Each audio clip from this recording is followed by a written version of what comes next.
Next one we're going to work on is 209-6-48, this dovetail slide.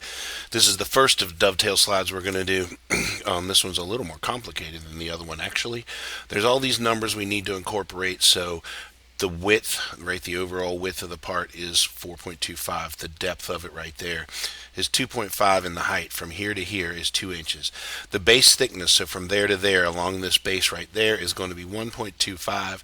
The holes going through are 0.62. Now, A, right there, that opening is 0.5. B, the distance from there to there is also 0.5. And then this angle is 45 degrees. It's important to know. Then C to D, so the distance between those two right there is 1.5, and then D to E is also 0.75. Now this one's actually trickier when you're doing the dimensioning part of it. People often forget them. So I'm gonna move this over. Please reference Schoology if you need it to be able to do that, but I'm gonna go ahead and start by right-clicking on a new sketch on my front view, and I'm gonna view normal to that sketch plane. Okay. I'm going to start just by kind of sketching this thing out here like this, because I'm pretty sure that my front view is going to look like this. All right, going to look something like that right there. Let me go ahead and do a perpendicular constraint to make sure that this is right. All right, I'm going to do a coincident constraint and drop that point right there onto my origin point. Okay. What I did know is I knew that the overall length of this part was 4.25. So let's go ahead and do that first, 4.25. I knew that the overall height of my part was exactly 2 inches. I knew that the thickness of the part, the base thickness, was 0.75. I knew that the upright thickness right there is 1.25. And that finishes that part of this off. Those are the only dimensions that I know and can use even on this view. So when I go here, I'm going to click extrude, and I'm going to do it symmetrically so it goes in both directions. And my overall width of my part, the depth of my part, I mean, is 2.5. Okay, so that's the part. That's the basic parts of it.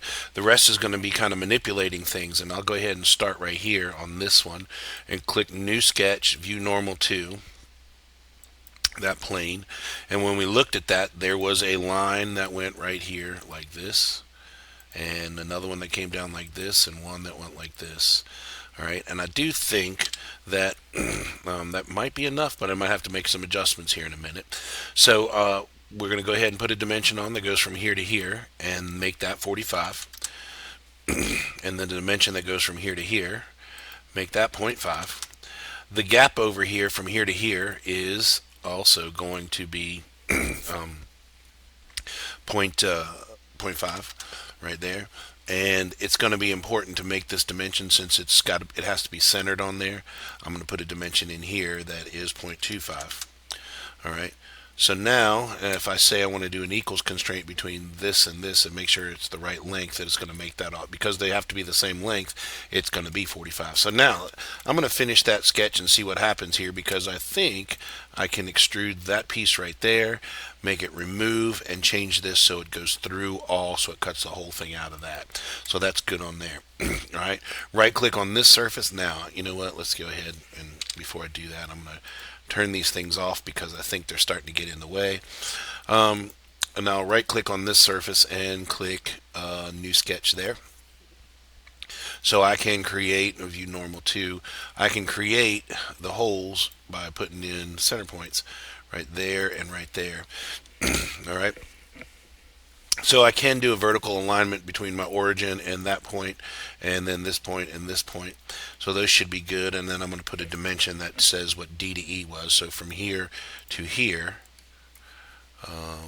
there to there. I'm sorry, I got that right there. D to E was 0.75. And then the distance between this one and this one was C to D was 1.5. All right. I'll finish that sketch. I'm going to click this corner right here, and I'm going to use the hole command, and the hole that was going through it was 0.62. So it's not metric, so I'm going to switch this back to inches, and I'm going to find the one here that is 0.62. 625, 5/8 is good. It's close enough. And we'll put a 5/8 hole right here and right here. So that's 0.625, and they go through all, so that's it. So there's our part. All right, we've got that done. Double click your mouse wheel to center it up, right click, create a part, and I'm going to stick with the inches here, and I like the B size. All right, this should lay it out exactly like it was in our original picture. So we're just going to match those dimensions if we can, and I'll drop this down just a little bit to get some space. All right, I don't think there's anything on there, so I'm going to show the hidden lines in each one of these views. There's no tangent edges that we're going to see on there, so I'm going to do center lines in. You would do center lines in this one and in this one because there's center points right there, and also going to do it for that one right there. The other lines are just hidden lines that show us this thing there, and it's not appropriate to use center lines on that part. Okay, so now we will move on. First thing I'm going to do is I want to put in here that angle right there makes things really, really bizarre, and I think I'm going to change this right here to do my angular precision. I'm going to change that to 1. I'm going to change this one to 2 decimal places there. So that's 1 decimal place, 2 decimal places, and we're good on that one. Okay, so then from here, I'll go ahead and I'm going to worry about this feature where the distance from here to here is 0.5. The distance from the center of this, from the endpoint to the endpoint across that center right there is this. So I got those two figured out. We can put in a distance that goes from this end to this end right here and just drop it in here, or you could put it up top up there if you wanted to. We'll do one here that goes from this endpoint. Oops, I'm going to go from this endpoint here to this center point, and I'll put that one right about there, and I'll do another one that goes from there to there and put it right in the middle also. So that should be a line there. That's good. They look good. See how it's a straight line? All of those that look sharp. That's really what you're trying to do. It is centered on here. It's not necessary to do this because you can assume, but I'm going to put one in here to tell us that what that is and to get to that center point, and then I'll put another one in here to tell us how wide the part is. So we got a bunch of the dimensions on here. Actually, almost all of them that were in the original sketch are on there, except for a few that tell us what some of the other features are, and one of those things. So now I can actually look at this. I'm going to actually move it back up to get that right, so it gives me more space here, so I can put a dimension on the thickness of that, and I'll put a dimension on the thickness of this part right here. So that tells us all. So now we have covered everything that we need to cover by doing this right there. There's nothing else that we have to put on there. We got to. Oh, we do have one more right here. This is how tall this is. I'm going to put this out here, and I'm going to line it up with that other dimension there. Once we've got that, we've got our base thickness, we've got our upright thickness, we've got the overall height, overall length, overall width, how to get to the center. We're doing this. The last thing I want to do is put this feature right here, and we're going to say what that is, and that is actually 5/8. It gets rounded up, so I'm okay with leaving it this way, 0.063. That's just the way they did it in the textbook. They changed that, so I'm going to change this to through. In the textbook, what they did is they had somebody edit, and they probably didn't know that they should have rounded it up, and they just dropped the third decimal place off when they converted it from 5/8, and then 2 places here. All right, so then we go double click our mouse wheel. We should be good.